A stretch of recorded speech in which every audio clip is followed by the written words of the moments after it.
Good afternoon. Our Build Back Better webinar series. It's great to see everyone virtually this afternoon. This event is very much the starting point for a series of events that will take place for the rest of the year, with a focus on the Maritime 2050 strategy, very much a reflection and review of current progress and a look ahead. So you will all be aware, I'm sure, that June this year marks the halfway point for the short-term recommendations that were set out in the Maritime 2050 strategy. And my word, what a lot has happened in the intervening time. So great time actually to have a pause and refresh. This webinar today is going to be primarily concerned with the short-term actions that need to be taken in order to support and help our maritime sector, as well as the wider economy, which we all know our sector supports, and specifically with a focus on recovery from the pandemic. It's important, though, that the measures we take in the short term really do build a solid foundation for progressing our longer term priorities and those things that will really help to drive our sector forwards. At the same time, considering aspects that have all achieved much greater prominence in the last year to 18 months, in particular, decarbonisation and the sustainability agenda. Today, we have a brilliant panel of industry speakers who I will introduce shortly from across the marine and maritime sector. And in our panel session, we're going to be trying to understand what building back better means for the marine and maritime sector and how that feeds into key themes in the 2050 strategy, looking at the themes of environment, people, innovation, competitiveness, and regional growth. This event is the starting point, as I said earlier, for a series of events that will take us through all of those priorities in far more depth, starting importantly with the Maritime 2050 conference, which will take place both virtually and in person in Birkenhead on 25th of June, which is also the Day of the Seafarer. We are very proud to be working closely with the Department for Transport in the delivery of the Maritime 2050 strategy. And on that note, we're very excited today to have the Minister for Maritime, Robert Courts, joining us later on in the programme, hopefully at around 2:15. But before that, I'd like to thank Nautilus International for sponsoring this first event in our Build Back Better series. And personally, and on behalf of all of us today, but on behalf of Maritime UK, thank you for your support and help in organising this webinar today. So after we hear from Mark, I will then go on to introduce our speakers and start our panel discussion. And as I say, at about 4:15, we will be joined by the Minister. And then after he, hopefully he'll stay, but if he can't, we will then pick the discussion back up by answering the questions that you've all submitted prior to the event. And on that note, just to point out, we really did have a huge number of really brilliant questions from you. We've collated them all. We won't have time to cover them all today, but just to reassure you, there will be follow-up events to this, so please keep an eye out. They will hopefully be announced later this week. And your questions will all be fed into those events, so they will get addressed at some point. So if you don't get your question answered today, please don't worry, there will be another opportunity for that. So without further ado, I'd like to hand over to Mark Dickinson, our Nautilus International for the welcome brief. Mark, over to you, please. Thank you, Sarah. Just checking I wasn't muted. Thank you, Sarah, for the introduction and background to today's seminar. Welcome to all the participants. I believe we have 200 participants signed up for today, which is an incredible engagement with the industry. So really pleased about that. First of all, let me just say that Nautilus International, for those who don't know, I'd be surprised if anybody's on the call that doesn't know, but just in case there is somebody on the call who doesn't or hasn't heard of Nautilus International, we're the union for maritime professionals here in the UK and also in the Netherlands and Switzerland, and we represent a broad range of professionals working in the maritime and marine sectors, core membership working at sea historically as officers on merchant vessels trading locally, offshore oil and gas, wind farms, internationally, cruise industry, the whole plethora of sectors represented in our membership.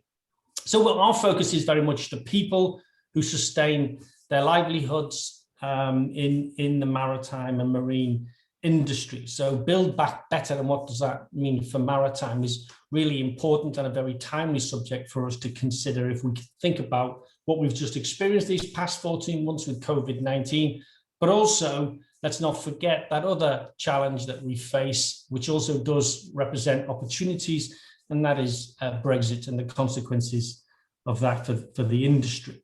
So it's a very poignant moment, a very timely moment to consider these two twin challenges, and in that connection, the government's Maritime 2050 strategy, which I'm pretty sure we on this call are all keen, the panelists on this call are all keen and eager to make progress on. So I don't want to waste any more time with introductions and welcomes. Sarah, you have an important job to do, but let me just say that I'm very grateful to our fellow panelists and also to the Minister for joining us on this webinar today. A great panel, an eminent panel. So I'm really pleased that we're here today. My thanks to Peter, Anne-Marie, Tim, and Brian for joining me. And lastly, but certainly not leastly, Sarah, thank you for agreeing to oversee and steer us through the next hour or two and through the important discussion, and hope to engage in a very active Q&A session, time permitting later. So back to you, Sarah. Thank you. Mark, thank you so much. Great introduction and scene setter for what follows this afternoon. On that note, I'd like to move on and introduce our speakers today. Anne-Marie Mountfield, Chief Executive of Solent Local Enterprise Partnership. Tim Morris, the Chief Executive at the UK Major Ports Group. Peter Aylett, the Director of Policy at the UK Chamber of Shipping. Mark Dickinson, who you've just heard from, Secretary General at Nautilus International. And Brian Johnson, the Chief Executive at the Maritime and Coast Guard Agency. Panel members, thank you, welcome, and thank you for putting yourself up for the debate today. You will be joined a little bit later on by the Minister, but just us for now. So an opening question, and I'm going to put it, I think, first to Anne-Marie, please. Anne-Marie, could you tell us, what does building back better mean for your part of the sector, and what does a better maritime sector look like to you? Thank you, Sarah, and good afternoon to everybody. For us in the Solent, building back better, I think there are three focus points for us, and I'm going to start where Mark left off. So trade and investment is a really key part of building back better for us in the Solent. We have two sort of probably very well-known ports, with the Port of Southampton, which has a sort of trading relationship with the rest of the world and is pretty close to the international shipping highways. And we have the Port of Portsmouth, which is European facing and is looking to reposition itself in light of the changes that Mark alluded to. So I think building back better does very much focus on how those ports support our immediate area, but also the key sectors in the economy. So the Port of Southampton, for example, plays a very significant role in supporting automotive and the import and export of componentry to support our manufacturing bases in the automotive industry. So that would be a priority for us as the automotive industry moves towards the production of all electric vehicles as we move forward. I think the second element, again, very much wanting to echo the sentiment that Mark alluded to, is jobs and skills. I think we can see from the pandemic that many of our residents in the Solent have been furloughed.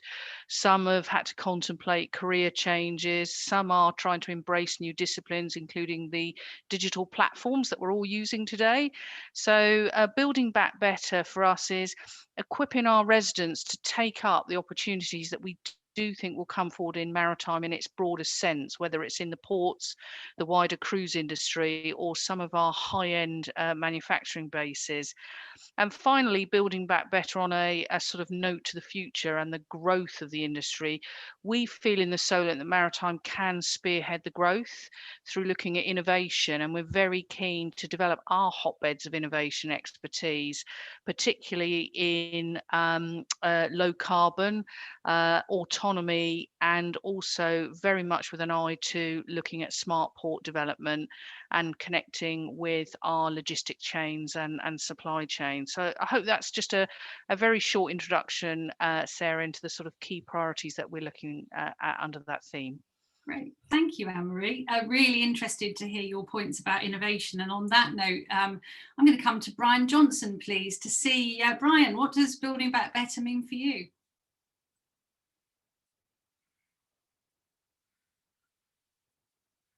Sorry, trouble unmuting, Sarah.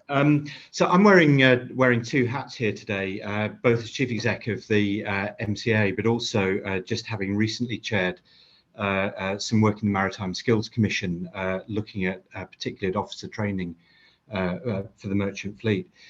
And for me, probably three elements to building back better with both of those hats on. I think one is as we get restarted, getting the shipping sector more prepared, more ready for the decarbonisation and digital challenges going forwards. And I believe the UK has a lot to offer in those areas. The MCA is changing the way that it works to be much more forward-looking, engaging in a lot of research projects with the sector, with academia, and I think starting to talk with our partners about what convergence on the right solutions to decarbonisation looks like. So decarbonisation's one of the angles.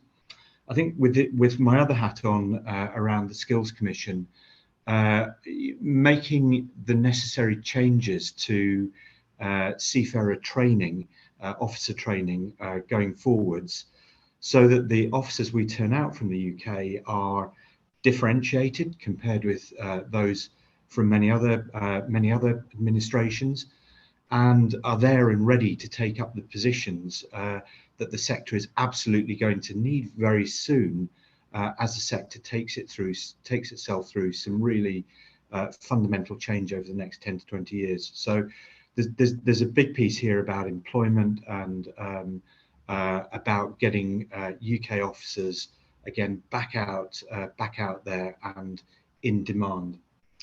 I think the third element is really building on what the UK did through COVID in terms of the maritime sector.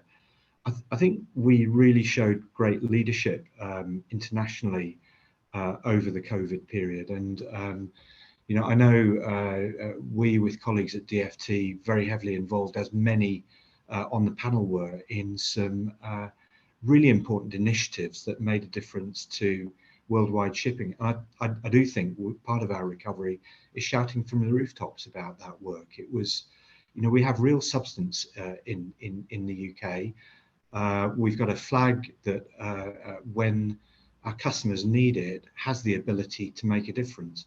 And I'm not sure historically we've shouted from the rooftops enough about that. So the third element for me is really building on that. Thank you. Thanks, Brian. Really agree the breadth of answers, and I'm inclined to go to Mark, but I'm not going to yet because you got to go first, Mark. So I'm just going to go.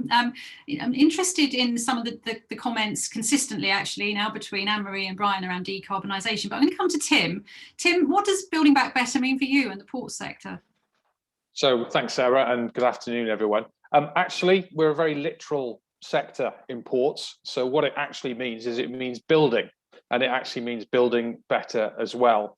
So we're a sector that invests £600 million of private capital every year in ports and surrounding infrastructure.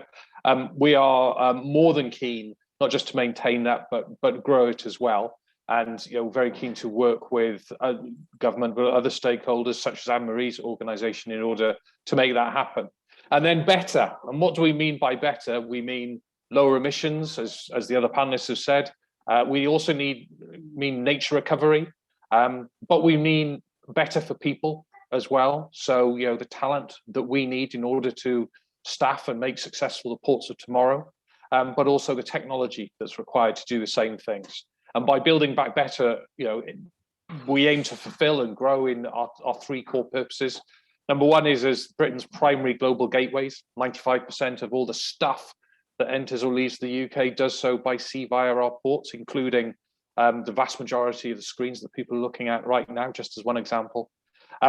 Secondly, it's around ports as economic catalysts in their own right. And as Anne-Marie has said, absolutely fundamental for the economies of coastal communities all around the UK, some of whom can suffer quite significant levels of deprivation, but all of whom have got massive potential. And there, to coin the phrase of the moment, ports are really important for coastal levelling up. And lastly, as ports as hubs for net zero transition and nature recovery. Now, that's not only through what we do as ports and our own activities. It's not even what we do in terms of our interrelationships with other parts of the maritime supply chain, such as shipping, but also the fundamental anchor role or base role that we play for other sectors that are fundamental for net zero, like offshore wind, for example. So building back better is helping us deliver, or should help us deliver, against those three key priorities, not just for us, but for the UK as a whole, we hope. Thank you, Tim. And Peter, turning to you, sort of thinking of this more from the perspective of ships at sea, I guess. What's your perspective on building back better? Sarah, thank you. I'm probably going to turn it slightly on its head, in the sense that I think ships are large capital investments, and so building back better doesn't necessarily fit in perfectly with the shipping part of this debate. That said, I think the thing that the pandemic has taught us more than anything else is the resilience of shipping. The resilience of shipping comes at somewhat of a cost, and that cost will be something that Mark may comment on, which is the crews. We've had crew change crises. The UK, as Brian said, led on highlighting the issue of crew change crises across the world. And we're moving into potentially another crew change crisis. So resilience does come at a cost. And I think one reflects on where we are today, one has to recognise that. And that's why I'm really enthusiastic alongside all our members in regard to the future of skills and where that fits within the Maritime 2050. It's incredibly important. I'm really heartened by the collaboration that's going on within the Commission in terms of bringing everyone together, and how we can look at the skill base that's going to be required in the future, which is going to be, if not fundamentally, somewhat different from what we have now. And I think that is testament to the reputation the UK has in the world for seafarer training and for maritime skills training. And I think it's something that I'm hoping very much we can get behind and move forward, because it's an incredibly important facet. But I want to also look at the other parts to this, having just focused on the single most important thing, and that looks at infrastructure. If you look at the National Infrastructure Strategy and the Building Back Together paper, shipping does not form very much part of that. It's hardly mentioned in some respects, and it's right to say that shipping perhaps we're late to decarbonisation in a sense. It's actually, again, one of those twists of fate where we are the most efficient means of transport. Our carbon footprint is relatively small compared with aviation, road and rail. Maybe different in the UK, maybe different regionally, but overall across the world, that's the piece. And so that efficiency has generated a bit of a challenge, because we've come slightly late to the party. There is a bit of a tortuous path that we've got to follow to see our way through. And in the international arena, that's focused on the regulatory requirements. And now we're going to move into market-based measures, which might be taxes, levies, or trading systems. And I think that's going to be the feature of this recovery in the short term, because the big debates, the big decisions that need to be made in both those parts, the regulatory part in saying these ships cannot go on emitting carbon at the level they are, and the second part, which is the financial way of making this work better so that we can accelerate the progress towards decarbonising, is coming to play. And I think those important decisions are going to be made in the near term, so they will be with us. I am heartened, as I always am, by technology. And the pace of improvement and change of technology and man's capability of finding solutions. And the solutions are there, but we recognize they're going to take time and we've got to scale up. What I'm particularly heartened by is that the UK has got a very good presence in that area. We have excellent academia research. We've got a range of companies that are focusing on this, and not just in pure shipping terms, but obviously the renewable sector, which the UK is one of the world's leaders in. So from that point of view, I think we're very well placed to follow the government's drive towards a global Britain.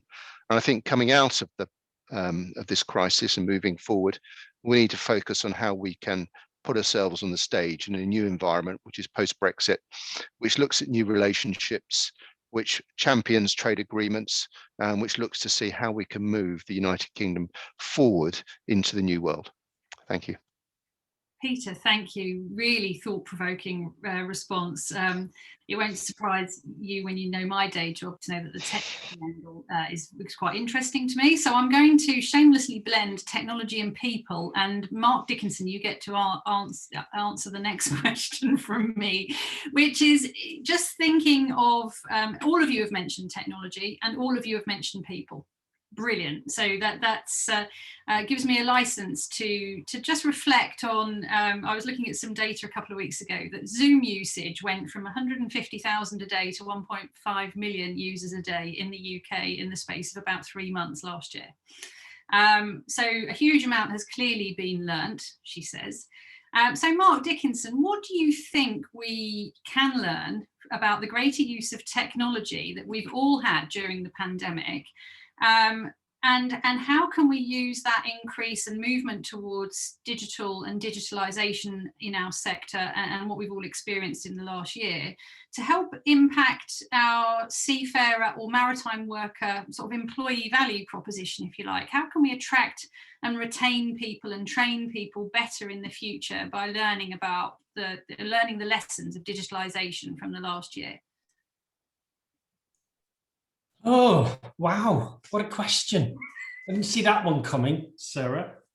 Well, I mean, look, the experience of the past 12 to 14 months has been one huge experiment. I think for many organizations, Nautilus International won't be unique in this respect. We were debating and teetering on the brink of embracing technology. We did heavily invested as an organization in cloud-based technology and remote working. We were all walking around with mobile, iPhones and iPads, other brands available, laptops, etc., and working as we go and driving that change through the organization. So if we needed the push, we've certainly had it, and we've found it to be quite a revelatory experience, which has opened up all sorts of new possibilities and opportunities for us. Now, if we look at how we roll that out across not just the way we work as an organization, but in maritime, in shipping, we can also point to other experiences that have supported, been experienced during the past 12 to 14 months. For example, the growth of, through necessity, remote inspections, digital documentations, ship certificates, seafarer certificates, and in the main that has been positive. There are some sort of longer tail concerns about remote inspections and whether that's a permanent shift. What does that mean for shipboard personnel in terms of their workloads, and also the responsibility and where that should lie for those audits and inspections and statutory functions. But I think in the immediacy of the crisis, that things have worked well and give us a lot of food for thought for the future. We've been very, very keen and very firm about the use of technology. Automation is where people immediately leap to. So of course, high technology, introduction of technology, digitalization. It's not like we haven't dealt with new technology throughout the history of shipping and seafarers, but these days you can't have the conversation without people immediately, or the headlines immediately saying, ships with no seafarers, fully autonomous, shock, horror. And I think there is a horror in that. There's a horror in the sense that I don't think it's going to happen in any of our lifetimes, and I don't think it should either, from the perspective of there is still a requirement for seafarers to work up to 98 hours a week. 98 hours a week, that's what the legislation provides for. So why don't we flip it over? Peter said before, we flip the conversation over. When we flip the conversation over and say, how can we use automation and technology to have a human-centered, human-factored leaps in technology? How can we make the life and work at sea more humane, more attractive to a more diverse workforce? Let's address the long hours work culture. Let's address fatigue and stress, poor communications with shore. There's so many ways that we could improve the career offer. And as Brian was intimating earlier with his work that I've done with him on future skills needs for the industry, how we could use technology in that respect is there's amazing opportunities. Let's focus on that. There's a positive story to tell that avoids having to address that negative side. And I think also, a point I've made in previous discussions, there's huge investment needed in shipping, not only from an environmental point of view. Decarbonisation has been highlighted by several speakers before me. Where's the money coming from to also invest in fully autonomous vessels? I just don't see where that's going to come from. So let's get our priorities right. Let's think about the human beings. Let's think about the environment.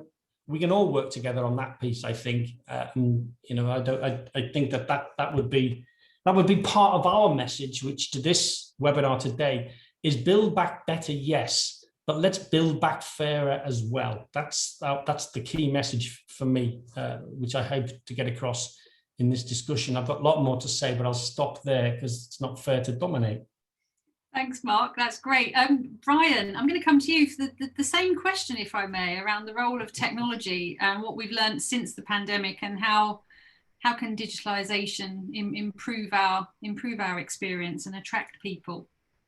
Okay, thank you, Sarah. I think, isn't it remarkable looking back how quickly we all made change happen and we all adjusted? And I think for me, that's one of the really strong reflections, and I suspect that might reverberate around the sector in helping us to see what's possible and pick up the pace of change a little bit. So I think that's one sort of broad brush reflection.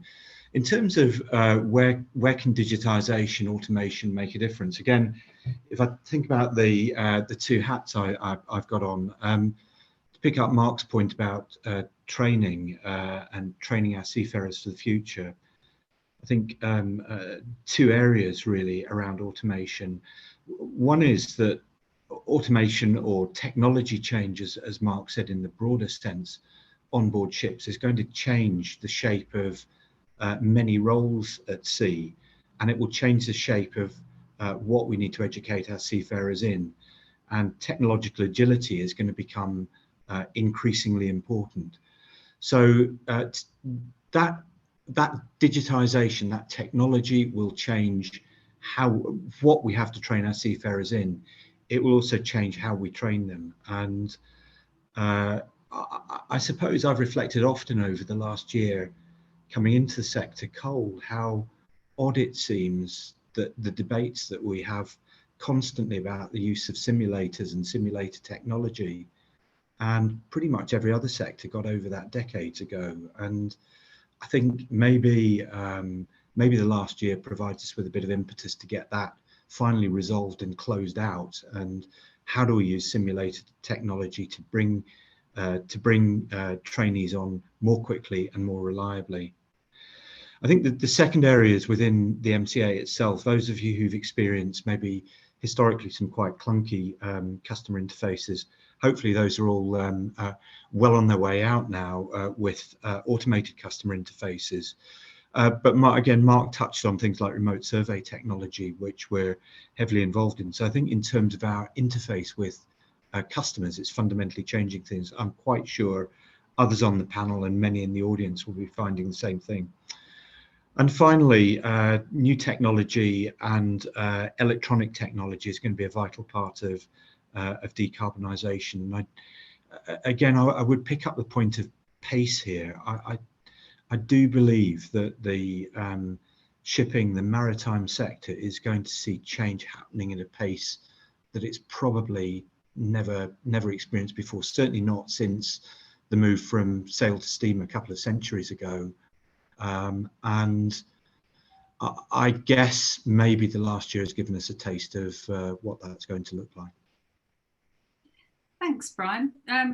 Really, I'm going to segue from here. There's a lot of great points and questions coming up in both the chat and the Q&A. And please do, I do have a very long list of questions to ask this panel, but it's great to see you all submitting questions. And I'm going to have a quick read and chuck a few together. But great to see the interest in digital and autonomy. And actually, I'm going to quickly come back to people just briefly, because there's such a strong connection here around how we go about attracting, recruiting, retaining the best people. And clearly, I was really taken with some stats actually from Mark, from your organisation, research by Nautilus International, which found that 52% of seafarers are rethinking their choice of career due to the impact of COVID-19. And I'm interested in your views around whether you think we've done enough around job security, whether we're clear enough about COVID-19 policies and what that's going to mean for our seafarers and marine and maritime workers in general going forwards, and what steps are we going to take to make sure that we don't lose a generation of seafarers and that we are continuing to attract and retain the best. So I'm going to come, Tim, to you, please, if I may. Thanks, Sarah. I'll leave talking specifically about seafarers to the likes of Mark and Peter. But I think the point you make about attracting and retaining, and I will also include within that developing people within the sector in a general sense, is one that we all follow.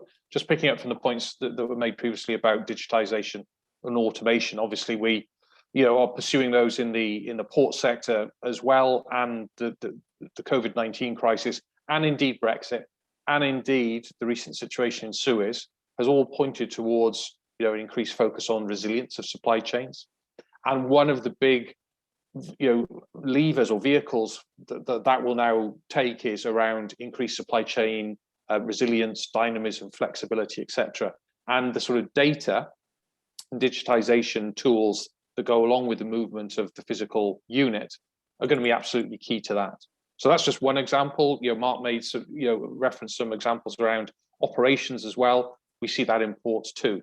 Now, there are opportunities and challenges for that. I completely agree with Mark's point about, the opportunity to make a human factor-centered approach, opening up the opportunities, using the technology in a positive way. But it does bring us challenges as well. We have to be honest about that. And that is, if you live in a coastal community and you can code, you're about to leave school, you show some aptitude to IT, etc. Do you go, is your natural choice, your first choice to go and work in the port, right? We need to do some work to address that, because we need those people, and it is a competitive landscape for those people. We've done some work with the Maritime Skills Commission, around the workforce, ports workforce of the future. This is exactly one of the things that's coming out. So we have a challenge around the incoming pipeline, but we also have a challenge to make sure that we're developing people who've been in roles for sometimes decades into the new skill sets that they need and that we need them to have, right? And so they have decades longer to work with us if they choose, right? So it's some of these issues, I hear them being talked about in a seafarer perspective, but I think we've got some common challenges, but also opportunities across the sector as a whole. Thanks, Tim. Peter, what's your view on post-COVID recruitment, retention, and attraction? Well, the figures are a bit stark in reality. The number of cadets has dipped this year, and it's not 100% clear why that is, but I think we're all positive that that's going to move forward. I think there are some incredible challenges that Brian and Mark have got to handle, and I don't envy them having to do that in the coming years, because there's, without any question of a doubt, some need for change, and change always creates challenges, and those challenges have got to be overcome. But I think the key thing really for me is two parts. One is attracting people, and I'm going to deal with that second. And the other one is what sort of pipeline, where is the Maritime Skills Commission going to go, etc. And I think one has to reflect upon the pandemic and what you said earlier, Sarah, about how everyone's picked up on Zoom and Teams, and everyone's very comfortable doing these sorts of communications. And you look at the maritime sector, and you look at seafarers at sea and the systems they have to deal with and the systems that they're working with on a day-to-day basis, whether that be in the ports and ships or anywhere. And those systems are not the systems they're trained on quite often. They're quite often in parenthesis, the systems they were trained on, but they're not specifically the systems they're trained on. And one has to recognize, I think, the difference between experience and training. And one of the areas the maritime community, because we're such a complex, diverse industry, has struggled with, I think, is capturing that experience in an accurate way. And I hope that the commission going forward thinks about that, because most people learn on the job. And most people can be excited by that. And in the days of technology, my children, and I'm sure your children and people that are growing up, embrace technology. They turn it around. They open the box and see what's inside of it. And it's a different way of learning. They don't read instruction manuals. They just turn the television on and work out how to work it. And I think we need to embrace that going forward. And I think we need to look at bringing technology into the training paradigm. I'd like to see digitalization being applied for people's experience. So if you take a seafarer, an officer perhaps, that's been on a vessel that's conducted a specific evolution, that's captured accurately in a digital way so that can reinforce their capability, because we don't really measure that. We look at CVs, we look at what they say they've done, but we could actually do this in a digital way in a very exciting manner. And I think that would give everyone a much better feel for how they're progressing, how they're developing, and more importantly, for the employer's perspective, where I'm coming from, an accurate synopsis of what that person's individual capability. And Mark may take issue with me on that, but I think that's something that we haven't embraced in what is a very complex environment, a very difficult and challenging environment. And I think that's, where Brian's talking about simulation and perhaps the late to embrace that technology. I think these are the sorts of areas we need to focus on so that we can take that forward. On the point of attraction of people into the industry, how long have we been talking about this? I suspect all of us in the maritime industry have talked about it throughout the time that we've been involved. And you ask yourselves the old age questions of why did we come into it? What was our own individual experience? And there's a lot out there. There isn't enough out there.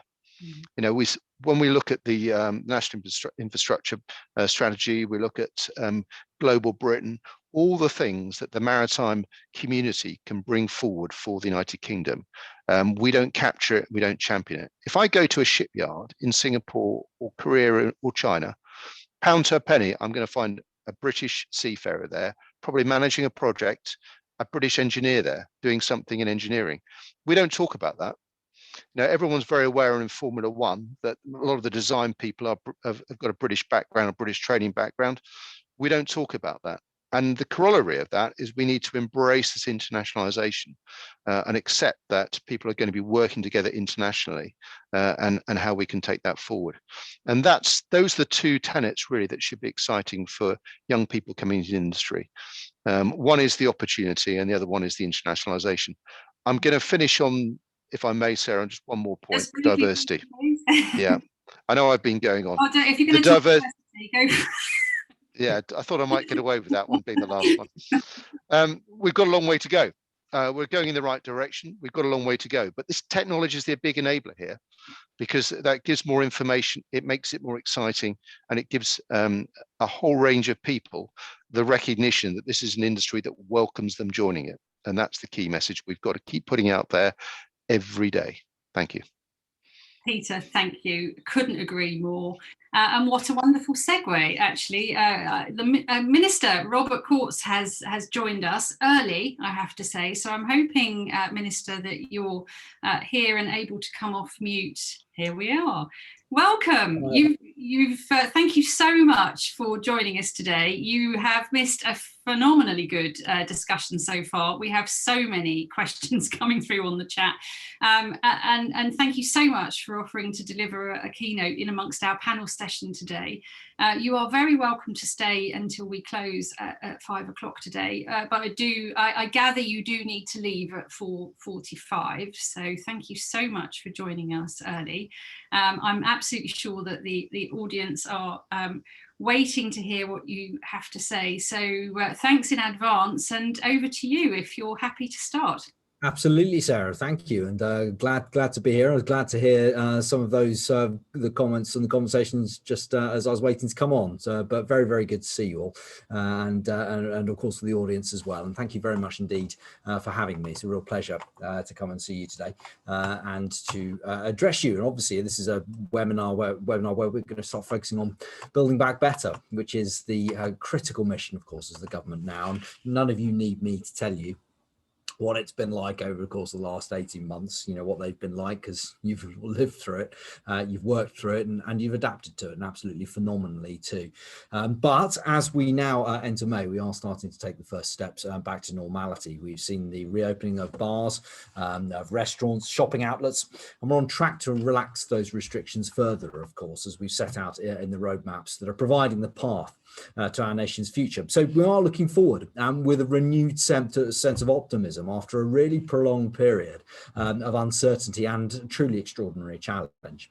And whilst I join you here today virtually, the vaccination programme across the country and across the world continues very much at pace. And it's another monumental landmark towards a safer future, and one that's very welcome, of course, for all of us.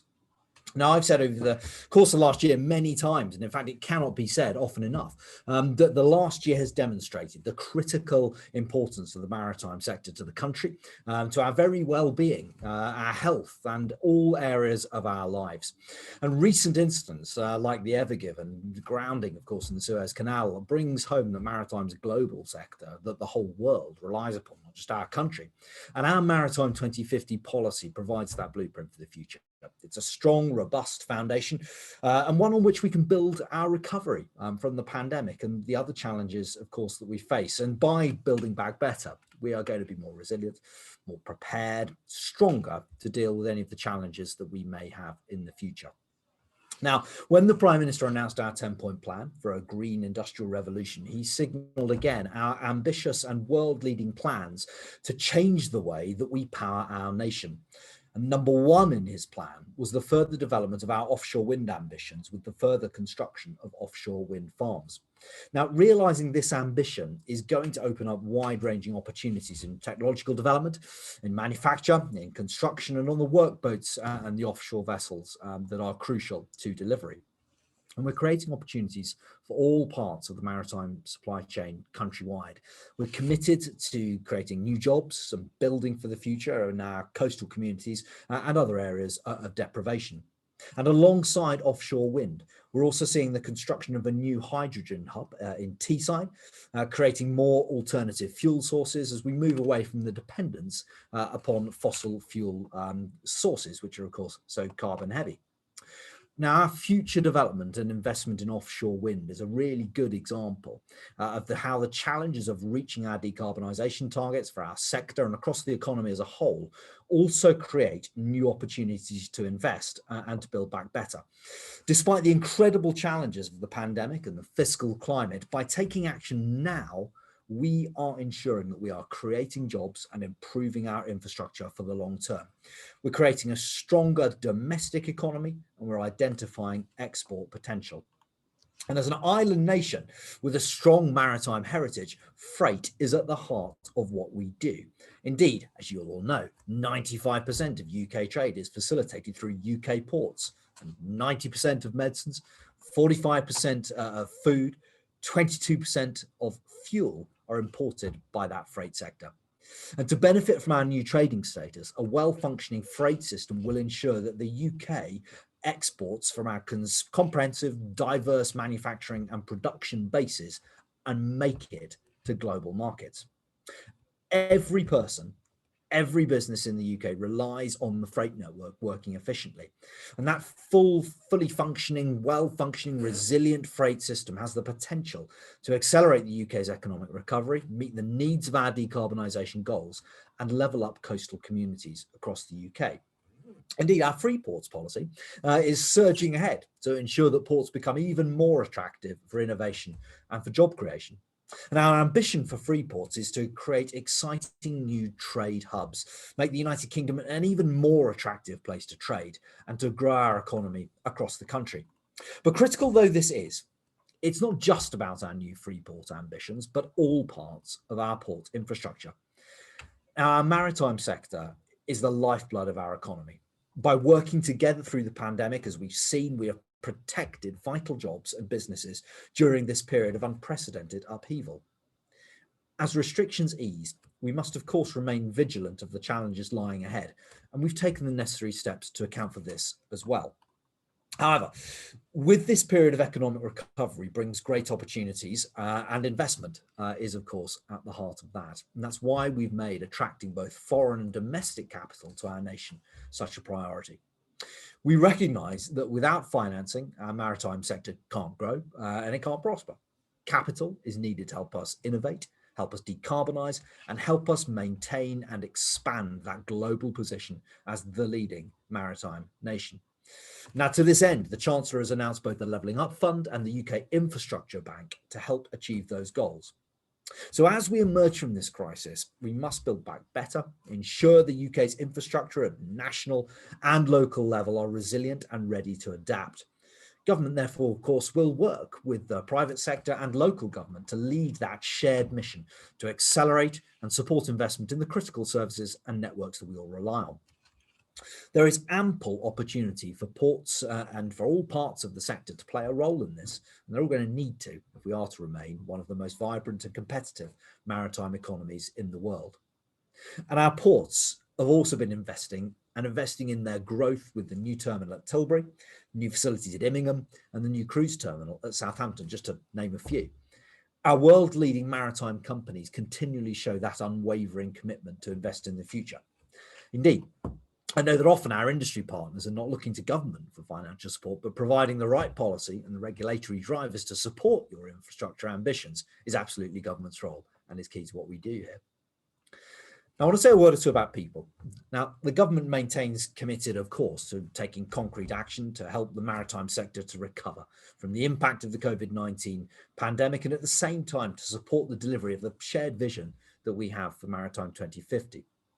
And in this respect, I'm really excited about the positive impact we're expecting to see in several key areas. We will resolutely seek to capitalise on new opportunities, especially in the areas of the environment, technology, people and infrastructure. We are, in fact, already delivering in these areas, which we've identified as crucial to the maritime sector's recovery. Now, people are at the heart of maritime. Seafarers, port workers, the vast range of people working in the maritime professional business services are all equally important. And regardless of the role within maritime, there are opportunities and there are jobs, and they all keep our economy and our sector moving. And I want to pay particular tribute to the thousands of seafarers who have kept nations across the globe trading and connected in extraordinarily difficult circumstances. I'd also like to say a word or two about shipbuilding. And turning to that subject of new ships, I'm delighted that we're driving forward with the National Shipbuilding Strategy. Now, the UK, of course, was once a proud, enviable, legendary producer of some of the finest ships in the world. You all know them. You'll know the yards. You'll know the vessels' names. The shipyards of Glasgow, Liverpool and Belfast have produced iconic vessels whose names are household names throughout the world down to this day. And we have an ambition to become again a world-renowned shipbuilder, with the Prime Minister absolutely determined to achieve this and to drive it forward. It's a real key priority for him, and it'll encompass not just military vessels, but all ships, and that's including those that are procured by the Home Office, ourselves at DFT, DEFRA, BAYS, and the Scottish Government. And in January, we launched our £20 million Clean Maritime Demonstration Competition. This is the biggest investment ever made by the UK government in a maritime technology demonstration. It'll fund feasibility studies and initial technology trials in green and smart shipping and accelerate the maritime transition to net zero and tackling climate change. And building on that strategy set out in the Clean Maritime Plan, it will support the development of zero emission technologies in the UK and kickstart investment into the sector. And this is all part of the Prime Minister's mission to level up this country. We've already shown that our ships, whether they be for defence or specialised vessels, are some of the most technologically advanced in the world. Just take as an example, the Royal Navy's HMS Queen Elizabeth and HMS Prince of Wales. They're the pride of the fleet, of course, but they're also the world's first fifth-generation aircraft carriers. They're the only ones designed from the keel up to operate the F-35 Joint Strike Fighter. That is an achievement of British shipbuilding. Let's look at the Royal Research Ship Sir David Attenborough. Provides crucial data into the polar regions, which will further help us to understand and to address climate change. They're British built, British engineered, they're British ambassadors for the UK shipbuilding sector. And shipbuilding, it's not just about building the ships, because it builds a massive raft of new jobs, of new infrastructure and new skills, and it brings it to coastal areas. And again, it builds up and levels up our regions and our coasts and strengthens them. So look, the last 18 months, they've been an extraordinary challenge, but we can all be really delighted in holding up the UK maritime sector as a shining example around the world for our work on seafarer welfare, our preparation for leaving the European Union, and our work on decarbonisation, and of course, the extraordinary resilience and the determination of all to continue through this global pandemic. We're committed to building back better, to make the UK even stronger and even more of a great place to do business. And we've loads more to look forward to in the coming months. We've got London International Shipping Week, Global Maritime Forum, of course, COP26. They're all opportunities to proudly and confidently show that the UK is a maritime leader, an attractive place to trade, and of course, the hub of maritime business. And I'd just like to end by thanking all of you for your ongoing, continued, committed, passionate support as together we continue to deliver on our Maritime 2050 commitments and make the UK, once again, the world's leading maritime nation. Thank you very much. Minister, thank you so much. Fantastic. You and almost felt like you'd been at the beginning of the panel. So many themes that we've already discussed in the panel, and great to hear some of the exciting initiatives and things that are really translating into action. If I may, given that you joined us early, would you like to join the panel just for a little while? I can for a few minutes. Are you happy to do that? Do you have a hard stop, Minister, may I ask? Yes, I do. That's a very good time to check. And I think it is probably at about 22. Perfect. Excellent. We've had, as you probably imagine, but you told half past actually. Sorry. Oh, okay, fine. We have a number of questions. I'm going to blend a couple together before we return to the panel. But if you're happy, Minister, I'm really interested in your comments around free ports and the importance of the national shipbuilding strategy and what that will do to propel our offering both domestically and internationally. And we've had a lot of questions in the chat which we hadn't quite got to. That was the next theme I was going to cover, around the connectivity of our ports and comparing that to how some other nations connect their ports and port activities and present them as a unified offering internationally. So collaboration, coherence, coordination.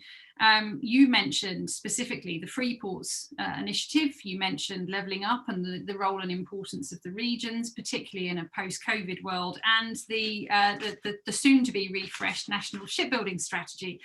I'm really just interested in what sort of opportunities do you really think present themselves, and what do you think as a sector we should be doing to lean in and capitalise on them? Absolutely. Well, look, you're absolutely right to draw attention to the way these things all fit together. The Free Ports policy just of itself, I treat that as a bit of a microcosm. This is one of the most exciting opportunities that there have been for British innovation and of course, the maritime sector in decades, because it gives you the ability to have they're called free port, right? But that's in some ways a bit of a misnomer, because it's actually they're more of a zone. It's more of a, like an innovation center, an innovation zone. And that's what I'm really keen to stress to everyone, because, you've obviously got the port sector, the port bit itself, which is the bringing in and the bringing out of people and of goods. But what free ports give you the ability to do is to surround those with real innovative areas. So that you have, you can obviously understand the concept behind them and regulate them in a slightly different way. And with a way that gives a real advantage to the industries that are within them. Now, that gives you an advantage in a number of ways. It means it helps with leveling up. It means that you can have an area that you focus on, which has innovation and investment driven to it. But it also gives you the opportunity to link those up and to link together the industries that operate there.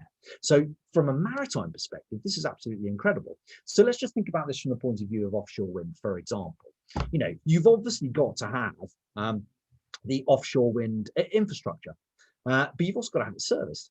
So you've got the people. So you've got in this area, then you've got the skills. You have the ability to start innovating, to start looking about how that's going to be decarbonized, how it's going to be greener. So you have the servicing facilities, then you can start looking at things like shipbuilding abilities as well. And this is just one phrase that covers a number of things. When we talk about shipbuilding, for example, what some people will sometimes think about is it's just the hull, but this is only a small part of the incredible ecosystem that goes into building a ship, because you've got all the technology as well that goes into that as well, and what fills it.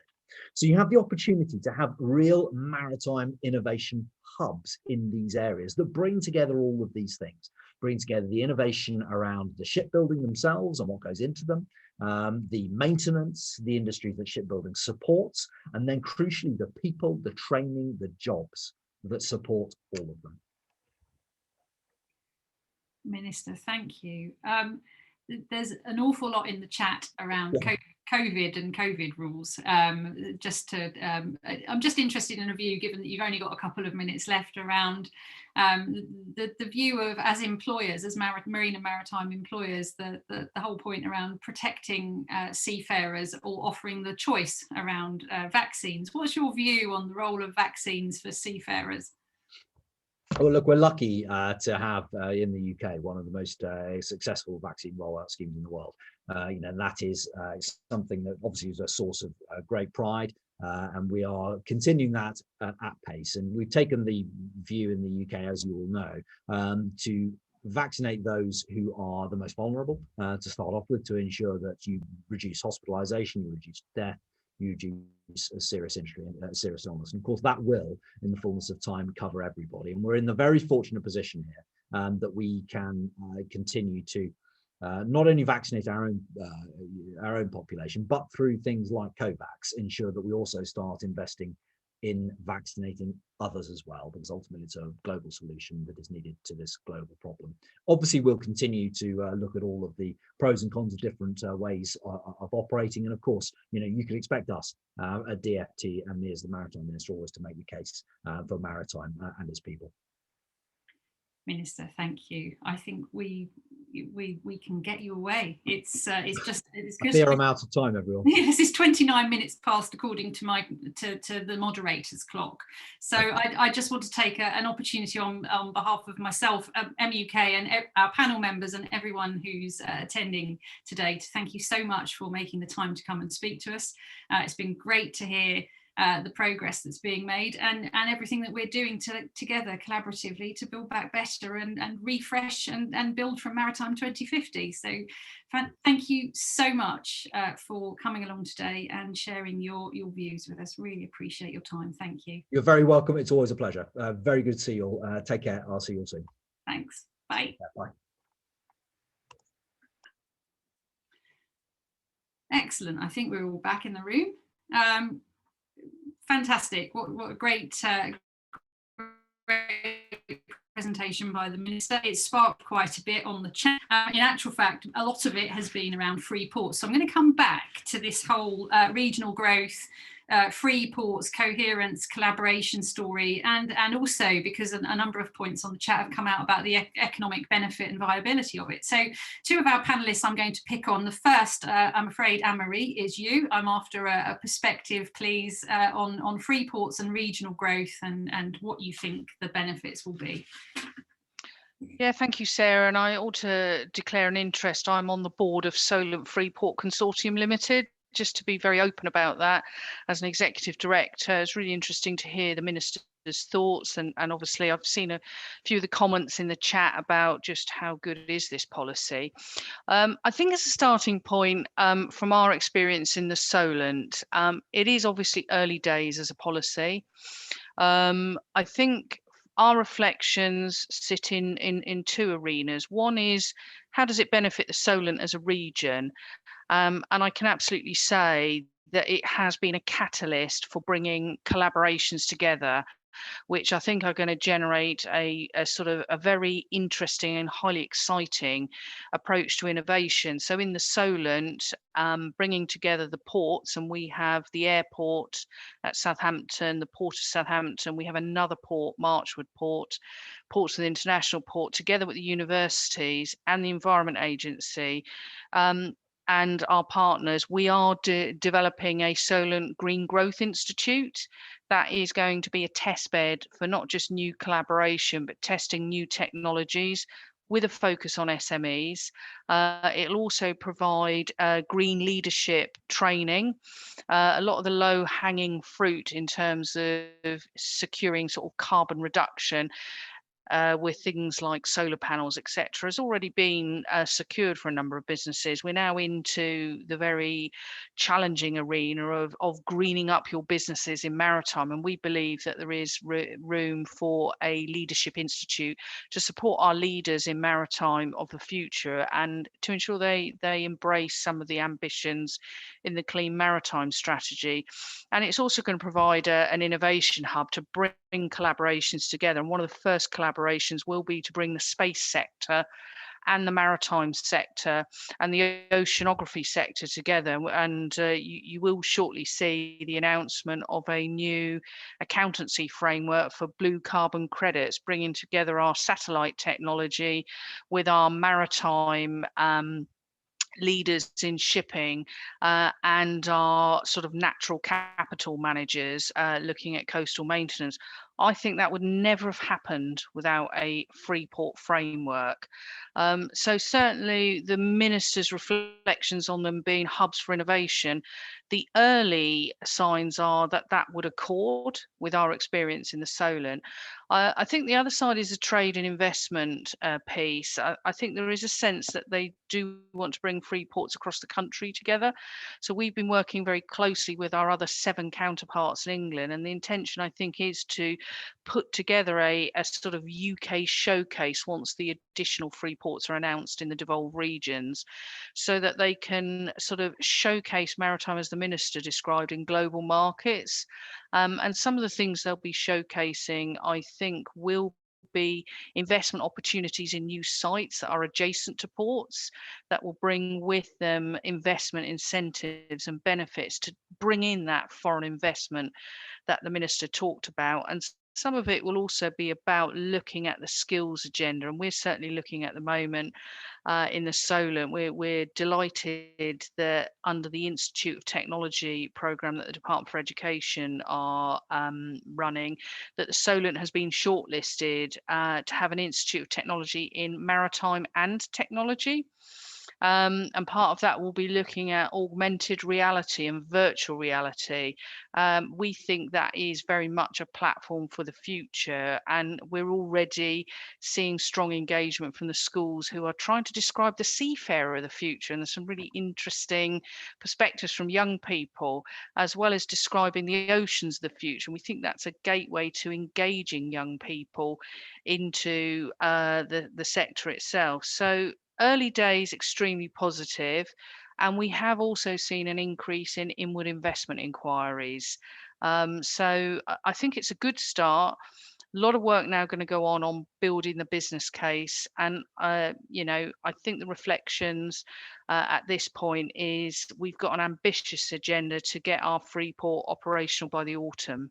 And obviously that will bring forward some of the sort of delivery pieces that I've just been signposting. Final reflection, Sarah, is on how they support regional policy beyond our immediate boundary in the Solent. And it brings me back to a comment I made earlier, which is we completely recognise that particularly the Port of Southampton plays an important building back or levelling up role for other regions in the country. The connection with the automotive industry is probably the most obvious example there. So if there are various innovations in sort of freight transfer and in smart port technology that facilitates UK automotive remaining competitive and globally leading, as the key automotive hub for the import and export of cars, the port is really important to areas like the Midlands and some of our manufacturing facilities for automotive in the north. So part of the narrative is actually connecting with our other regional partners, because we recognise the role it plays in other regions because of the you know, the geography of the automotive sector. Anne-Marie, thank you. I'm interested in that last sort of segue around the connection to UK PLC and in particular the transport and automotive industry. And Tim, I'm interested in your take on the Freeport's regional growth point of view, but specifically also if you could address, sort of build on Anne-Marie's point and talk about what you think it can do for us in terms of competitiveness. Yeah, sure. So the first thing to say is, you know, the overall point about are they likely to make a difference? Obviously, the short answer is time will tell. But the concept of port-centric development, ports as a good place to locate logistics centres, manufacturing centres, etc., exists already successfully. What we've got here is an opportunity, a package, a toolbox, if you will, of measures that would help to sort of super stimulate that. So we're not starting from a zero ground, and also we're starting from a place, from a toolbox that's actually quite different and much more interesting from an investment perspective than the previous generation of free ports in the UK. So that's one thing. So we start from quite a different place and hopefully with a bit more confidence. The second point is there was some comment in the chat about standards. All of the seaport operators who are involved in this, the free ports that have been selected have made a public commitment to sustainability in terms of investment, employment standards and social standards, and also environmental standards as well. And if people are, are interested in that, they can speak to me afterwards. And then in terms of, what does it do more generally outside of the sort of 45-kilometre virtual fence of these places? I think Anne-Marie's absolutely right. What these are, as well as hubs themselves for activity, they are super gateways that will allow other sectors, in some cases a considerable distance away, to grow and stimulate as well, whether that be automotive. We've talked about offshore wind as well. Aerospace is very highly linked to some of them. Process industries, food and drink. So I think that it is a part of a much stronger global gateway for the UK. And lastly, there are more than 8 locations in the UK, global gateway locations in the UK, that could grow, have the potential to grow and level up communities. So part of the next phase of the debate with the government is, can we take some of the elements that we've thought about as being useful for free ports? Possibly they cost less money, possibly they're easy to implement, but apply them more generally. So what we're getting is that stimulus to investment, job creation and prosperity on a wider basis as well. So that's an important part of the next discussion. Tim, thank you. Just there's a point on the chat, and it's just what you've just described. It just made me reflect on this about intermodality. Do we have a plan that joins the transport sector up versus the marine and maritime sector? What do we need to do in the coming months and years to make sure that the excitement, what you've just described in terms of the size of the opportunity, that we actually can make that a reality? Yeah, so the Department for Transport is developing, or will be developing, a future freight strategy. A key part of that will be what's called strategic routes. or corridors. And free ports should form part of, how that mapping of the main freight arteries for the UK works. You start at the freight level. How do I move a Range Rover or a windscreen wiper from Southampton to the Midlands, or vice versa? And then you think about how the modes work within that, and then you think about the routes and the unblocking. So we're not there yet. We know it needs to happen from an industry perspective. We know it needs to happen, and we're very keen to work with people like the DfT, but also Highways England, Network Rail, etc., and devolved administrations in order to make those arteries that pump the goods around the UK work as effectively and efficiently, and indeed sustainably as they can. Thanks, Sarah, Tim. just to add to Tim's comments and Peter's comments in the chat, the intermodal piece is absolutely critical to levelling up, and certainly in automotive, there is a very well defined and quite mature system that tracks every minute from, the moment a car is assembled at Swindon or in the Midlands to the moment it actually is transferred by rail or road and actually onto the vessels, to the moment they arrive in Baltimore or the sort of Chinese markets. And any sort of departure from that timetable does start to hit the competitiveness piece that the UK has, and raises the spectre of those markets and those automotive facilities moving elsewhere. So absolutely will be a focus of the work going forward in order to retain that market advantage and that sort of just-in-time piece that automotive can deliver at the moment to their foreign markets, and the port plays a critical role in that, interchanging with the rail and the road network. Thanks, Anne-Marie.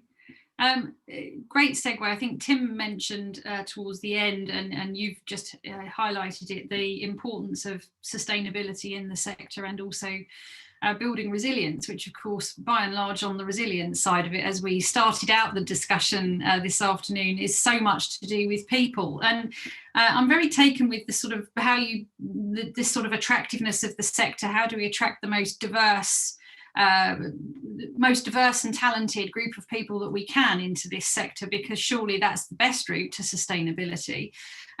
A lot of work has been done through the Skills Commission, through the work MUK are leading, and others I know are very supportive of, around gender diversity, ethnicity, pride in maritime.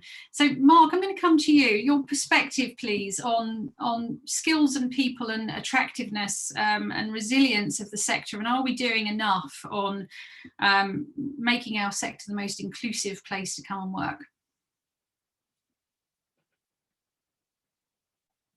Sorry, just unmuting. Are we doing enough? Well, I think we're making a good start. I don't think we're doing enough. I don't think you've ever had a union representative say they've had enough. We always demand more for our members. So in the spirit of that, let's keep on the work that this discussion shows, and the intervention of the minister, the speech from the minister earlier, shows that we're all on the same page. And obviously there are some nuances and some different approaches that one or two of us might take if we ruled the world, but given that we don't and others do, we try and influence the outcomes. So in the spirit of that, let me pick up a few points around the theme that we've been discussing and the theme of your question. First thing I wanted to mention, it's almost gone back to what the minister was addressing earlier and others. Seafarers are key workers. The UK showed some leadership in that respect and promoted that concept in a meaningful way. Keep the borders open, keep crew changes moving. Peter highlighted the crew change crisis, which is still with us and entering a very dangerous second phase, which will be worse than the first phase, because if we don't vaccinate seafarers, we don't give access, prioritize access for seafarers to have those 2 vaccines, and also play a role in the global solution. Others have mentioned, the minister mentioned the COVAX program, but we have to vaccinate seafarers that are coming here as well, because you need 2 doses 12 weeks before. The logistics of that for the industry are just a nightmare. So, if we're going to build back better, we need to embed that key worker status and what it means, and value seafarers. We need to address that sea blindness that many of us have talked about for a generation. And the sort of flip side of the COVID-19 pandemic has been everyone's talking about shipping. If it isn't the Ever Given jammed in the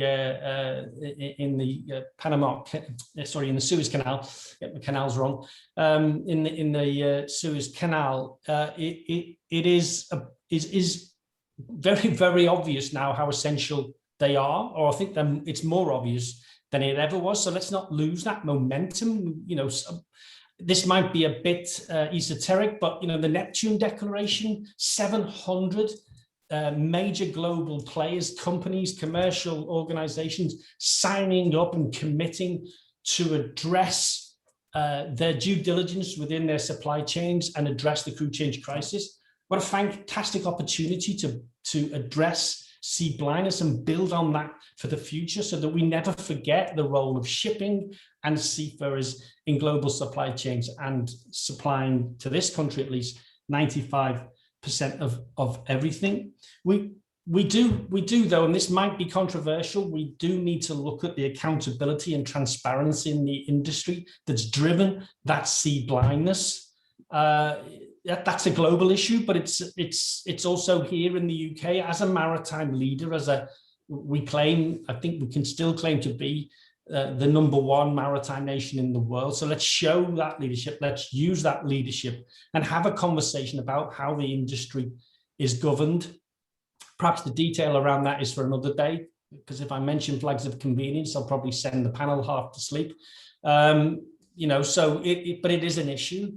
As one ship owner said, when we needed help from governments in the pandemic, they didn't come to our assistance because we hide away in exotic palm fringe locations. We don't like being regulated heavily or at all in some cases, and we don't like paying taxes. And that's the reason, or a major contribution to why there is so much lack of understanding and support for the shipping industry when the proverbial hits the fan, as we've just witnessed for the past 14 months. We need to address fair workplaces and decent working conditions. We need to create the conditions, the market conditions for that, create demand for officers. So there's a question there in the chat or in the Q&A about, you know, we produce these cadets, and Peter was fair in acknowledging that the numbers are down and have been for the last couple of years, despite increased funding from the government through the SMART programme. There is hope, expectation, and Brian and I and others have been working on some of that regarding, and the Chamber, of course, in terms of the tonnage tax review and the rest of it. So we hope, and we have a real hope that we can drive more numbers through. But where are they going to work? That was what the question was. Where are they going to work? Well, the work of the Maritime Skills Commission is about driving the demand for British officers who have the skills that are needed for the future. They're dealing with the decarbonate, the new fuels, alternative fuels, the digitalization, the technology. And we're behind that. And that's going to take, that's a big shift, but we've got the energy within the Maritime Skills Commission to get that over the line. And I hope that the government will provide the funding for that. We need, as I said earlier, that transition to a fair transition we talk about in the trade union to green technology and automation that finds a way forward to reskill and upskill people who might be displaced. Let's not go back. You know, I went to university in the 80s during the miners' strike. Whole communities just abandoned. No just transition from coal to green energy there. So let's not make that mistake again. Let's make sure we do take everybody with us. There is, of course, as others have said, there are no jobs on a dead planet. So this really is about the future of all of us, and it has to be just, and it has to provide a stake for all of us for the future. And my final point would be about fair access to quality jobs and training opportunities. Touched on that in terms of future funding for training of merchant Navy officers, reviewing the tonnage tax is all part of that, and making sure that our people have the skills that we need for the future. And other panelists have spoken more eloquently about that than I could possibly, but I think that hopefully is a reasonable response to the issues that we're kicking around here and the question you posed. If not, give me a chance to come back and I surely will take it. Mark, thank you so much. We are literally in the closing 10 minutes of the event today. I don't know where time has gone. just want to take the opportunity, but I'm going to ask you literally to speak no more than 2 minutes each. Brian and then Peter, your views on what Mark has just said and the whole sort of skills D&I brand of the industry. Brian first, please. So yes, I think we are missing some tricks at the moment, and that was the conclusion of the work as Mark suggested in the Maritime Skills Commission. We've got to offer a really good learning experience, education experience for aspiring Merchant Navy officers, and that experience, and we heard this from employers as well as the officers themselves, needs to be broad enough that it's for a career in the maritime sector, not just time at sea. We need to offer it at a level that we're attracting the best, and that means whilst having a range of qualifications is useful and should continue, our strong view is it needs to move further towards offering honours degrees and actually getting seafarer training on the long list, at least, of potential education choices for a much broader church of young people thinking about where they get educated. And finally, and this is a challenge in part to my organisation, we've got to allow seafarers being trained to learn at the rate that they can assimilate information.